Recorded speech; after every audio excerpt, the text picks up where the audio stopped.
Albert Einstein said, there are two ways to live your life. One is as though nothing is a miracle. The other is as though everything is a miracle. So I think of miracles, a lot of happening every day, and there are things like coincidence or synchronicity or just things that pop up that get you through your day.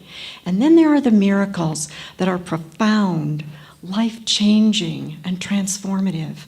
And I think of those as divine intervention, guardian angels. And they often appear in ways that we least expect. My first career was as a junior high English teacher. I taught boys and girls to be good citizens, good people, and sometimes they learned some English. And there are a lot of people who would say that any success I had in that environment was a miracle, and I think I'd have to agree with that. It was another miracle and a set of little instances and coordinations that took me to my second career, introduction to a management consultant in Boulder. And we met a few times, and then he offered me a job to build his business in Colorado Springs. And for 31 years, management consulting has been my profession. One of the first things that I did as a consultant was a trip over to Canyonlands, Utah, where a friend of mine was a park ranger. And knowing what I was doing, he asked me to come over and do a workshop for his staff. Well, the best part of the deal was a tour of Canyonlands the next day by the head ranger, Jerry. We started out early in the morning and we went over to Island in the Sky, sitting on a ledge looking at these massive rock formations, plateaus and canyons, and way down below us here, just a sliver of river. And then, in the vast expanse of the sky, I saw 4 Native American horsemen riding across the sky. Jerry, can you see this? No, he couldn't see a thing. And then they were gone. But one appeared over here in my left vision. And he was looking over his left shoulder at me with a kind of turquoise-colored drape over his shoulder, a blanket or something. And he just stood there. He didn't move, didn't say anything. And for the rest of the day on our tour, Jerry kept saying, "Is he still there?" And I'd say, "Yeah, he's still there." "Is he still there?" "Yeah, he's still there." And the next day on my trip home to Colorado Springs, I was driving along I-70 west of Glenwood, and I felt my mind expand. And it was almost as though there was a deep silence in my mind. And from that figure came a message: your name is to be light. And that was the beginning of my lifelong journey to figure out what the heck that meant, be light. One of the first things that I did after that was join a group of friends with a teacher from Denver who was a psychic herself and very gifted, and she taught a class with us for about 18 months. One night she brought as a guest a woman who channeled for us and gave us messages. She had a voice that spoke through her. When she was finished, Dar, our teacher, looked around the room and she said, "Does anybody else have a message for us?" Well, I'd been just feeling a little odd for several minutes, and I couldn't really put my finger on what was going on. But when she asked that question, out of my mouth came, "Speak, speak." And so Dar asked some questions, and one of the things that emerged is that this was a little girl speaking. And one of the things she said was, "My mommy's crying." Well, Dar wanted to wrap this up pretty quickly, I could tell, and she said, "Is there anything we can do for you before you go?" And this little girl's voice said, "Strawberry ice cream?" And then, urgently, she said, "Becca, take care of Becca."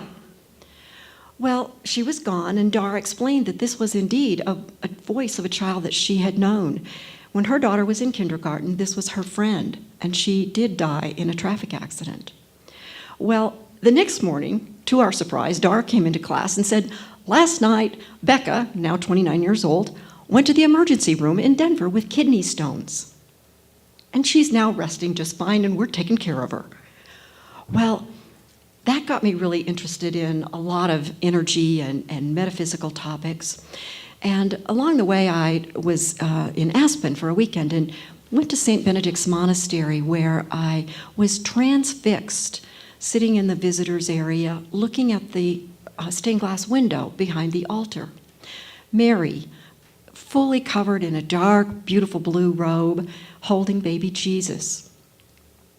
As I sat quietly, my eyes closed, I suddenly sensed and saw in front of me Jesus standing in a white robe. And he knelt in front of me and washed my feet. There just aren't words to explain what that was like. After that, I got very interested in channeling on my own, and I channeled an entity named Joseph. So people would come to me at like Celebration Fair, which you're all familiar with, and they'd sit in front of me and ask questions, and I'd give them information. Well, at the end of those sessions, Joseph would always say to the person, "Hold my gaze." And the idea was that we would just look into each other's eyes. And something was happening in that gaze. When it was over, people would sometimes smile or give a sigh or shift a little bit, or there'd be a tear or two. And I was fascinated by something going on here. And of course, I never got to experience that because it was coming from me to there. So all I could rely on was what people said about it. So I did that for probably 5 or 6 years, and I really did enjoy that. And it was interesting to me because the information always felt natural. Well, part of my interest in energy healing was really concentrated when I met Wisdom Healing Qigong. There is a class here every Tuesday taught by a teacher locally, and I went twice.